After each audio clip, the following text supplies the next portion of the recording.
Everyone, how are you doing today? It is Tuesday, October 13th, and this is, of course, your daily financial news. Do me a favor, if you want to be a part of the first 10,000 subscribers, you probably need to hit subscribe pretty early today. Last time I checked, we were now 10 people short of that magic number. Now I realize it's a vanity metric, but boy, I got to tell you, it's a number I didn't think I'd ever see.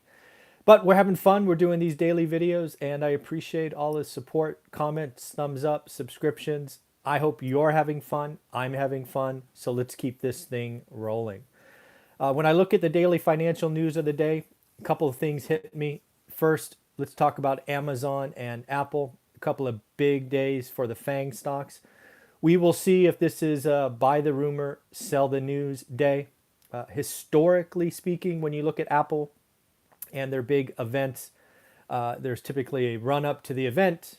Then people sell off the event because you didn't hit or exceed these wild expectations we all have for Apple now, and then it grows after. I would say with the additional interest from what is being referred to as the Robinhood traders, that could be something that we see today. We could really see a sell-off if the expectations are not met. What is happening now, I think, with a lot of these stocks that Robinhood traders are on is I think Wall Street is front-running you. I think they are coming out early. The patterns are easy to identify. I've seen some articles from some old-time Wall Streeters saying that this is like the 80s before the machines got involved. People are a lot easier to figure out than these big quant funds with all of these algorithms inside. It was harder for these Wall Street types to front run. Well, when you got a bunch of eager investors and you know they are going to be trading on public news like an Apple event, like Amazon Prime Day, you front run them and you take your profit, over 2 or 3 days. So it'll be interesting to watch and see what happens. Like Apple, Amazon has started a big day. It's the first of 2 days in Prime Day. So we will see if it exceeds, again, very high expectations. When you start looking at Q3, we're going to start with the bank stocks. And thus far, Q3 earnings for bank stocks are like Q2. They crushed earnings and they exceeded even the high end of analyst expectations. What are we going to do with that? What the hell are analysts, the best and the brightest, doing on Wall Street that they miss across the board? It's not like they missed the average. The high for JP Morgan was missed, right? The highest expectation JP Morgan beat. So, and Citigroup and BlackRock, which are the three that reported. What I can say about, again, let's go down the list. First, we'll do Citigroup. It's the first one that caught my attention in my notes. Citigroup was expected to make 93 cents. They made $1.40. JP Morgan was expected to make 292. Oh no, that's no, that was expected to make. I'm sorry, expected to make 223. Excuse me, and they made 292. So again, I don't know, 20% beat. They made $9.44 billion in profit. As I shared with you, I believe it was Sunday, and we can go back and watch it. That's why I really like that these daily financials are, frankly, a proven record we can go back and look at. I think I came out and said the bank stocks are going to beat and beat again, but I told you what I'd be interested in is what is their forward guidance and their credit or loan loss reserves. That was going to be the market moving thing for me. JP Morgan not only did not add to their loan loss reserves, they shrank it. How about that? They shrank their loan loss reserves, not by a lot, but still. Reducing it as opposed to expanding it is an inflection point, and one that you should pay attention to. 569 million drop in their loan loss reserves. We'll see if this holds. Honestly, I don't expect it to. I think JP Morgan is in a class by itself when it looks at its loan book.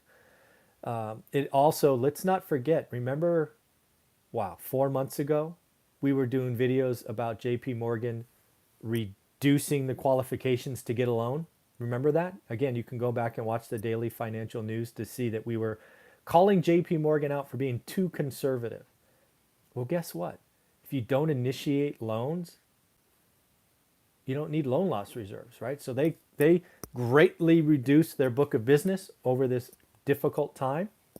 Now they're reaping the rewards. So we'll see. Bank of America, Wells Fargo, and others, if they also reduce their loan loss reserve, or are they on the opposite side and have to increase their loan loss reserves? This is going to be a very telling quarter. We shall see. What else did I get? Oh, JP Morgan head, Jamie Dimon, in case you don't know, he's out on the tape really talking about loan loss reserves, and I'm happy he's doing that.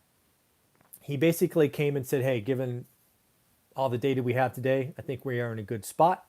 He has to say that. He's the CEO, right? You have to. But he went further. He said there's a good chance. Now, I don't know what the hell a good chance is, but instead, he says there's a good chance he's over reserved. Way back in March, I told you there was a good chance that banks get conservative and over reserve. And if they do, it'll just make future quarters' earnings look better as they debook or reduce loan loss reserves. He said there's a chance that JP Morgan could be $10 billion over reserved for bad debt. He did go on to further say this is very keen on stimulus and all of that stuff. JP Morgan, Jamie Dimon specifically believes we need another stimulus package. And then on the other end, he said, hey, worst case scenario, 2008 all over again. They could be 20 billion under reserved. That's a hell of a spread. That's a $30 billion spread. 10 billion too much, 20 billion under. We're going to watch. This is not done. We are going to see JP Morgan has to reverse the trend in Q4, right? Basically 90 days from now, and see if they need to add, especially if we don't get a stimulus. You have heard me talk about, I think Q4 is going to be the worst pain we have felt in the U.S. economy. I still stand by that. Thus, we are going to see bankruptcies. We're going to see credit card delinquencies. We are going to see pain. We'll see if it comes through. A couple other things going on. I don't know if you saw this, but Disney announced a huge reorganization. Disney is changing their business. Disney is getting behind Disney Plus. And we've talked about this. I've actually pontificated probably 30 or 45 days ago if Disney should do this. Again, I love the fact that these shows are recorded. They are now creating groups. There's a sports, general entertainment, movie, and distribution arm all around Disney Plus. Mulan was the first made-for-theater movie that went to Disney Plus. They now have the second Souls. As I don't know, guessed, anticipated, this is going to become a running theme for Disney. They are going to have a whole arms of business that produce for Disney Plus. My guess is Disney actually increases outputs of movies and content, not decreases. They also will become less reliant on the parks. I still think it is a crime that Disneyland LA is closed while Disney World in Florida is open. There's been plenty of articles talking about the worst fears for Florida in Disney World, given low occupancy requirements and ridiculous amounts of cleaning have not come out. So why can't our governor open up the happiest place on earth? No idea, but not a fan of his, as you probably have figured out. He's the only politician I will name that I'm not happy with. J&J was another earnings that came out today. Again, beat earnings. They made $9.22 a share versus expectations of $7.80. No, I'm sorry. That was BlackRock. I got so many notes today. That was BlackRock made $9.22 versus $7.80. J&J, my apologies, made $2.20 versus $1.98. J&J is interesting, i.e. it's not a bank, but they actually talked about Q3 like procedures and surgeries were starting to ramp again. Hence, J&J saw a positive. Again, folks, Q2 down, Q3 record. I believe Q4 is going to be down. The W, the double dip, whatever you want to call it. It's going to happen. Royal Caribbean is trying to take advantage of the Robinhooders out there who keep buying these cruise stocks, even though there's no cruises planned to the end of the year. Or actually, I think it's now middle of next year. They're going to raise $1 billion. Hey, we can't cruise. We might as well issue 500 million in common stock. Yep, Robinhooders will buy that. Plus, they're going to issue 500 million in convertible debt or a bond offering. Again, Robinhooders will buy that. I don't know if you heard this, but Tesla price cut came out. Tesla has reduced the cost of the Model S long range from 75 grand to 72 grand, $3,000 savings. Again, as Tesla routinely kind of streamlines manufacturing, they're wringing out costs and passing that on to consumers. So good for them. Still, $72,000 car. That's, I think my first car was like 6 grand or something way back when. But anyways, and then we have AMC Theater. AMC Theater was something we talked about. We talked about hotels yesterday asking for a bailout. Well, get ready. The theater industry is going to ask for their bailout. AMC is out now saying they will run out of cash by the end of the quarter. Dude, shut it down. Shut it down. You have to be burning cash every day you're open. Nobody's going to the theaters. There's no blockbusters. Just shut them down. I did see where AMC actually had an additional $1 million cost because some of their projectors broke because they hadn't been run in a long time. That's got to hurt. And then finally, let's talk about Delta. Delta, the airline industry, is the first company to report. I think United's later in the week. They came out with just what I consider scary numbers. They lost $3.30 on an expectation of $3. They lost $5.4 billion.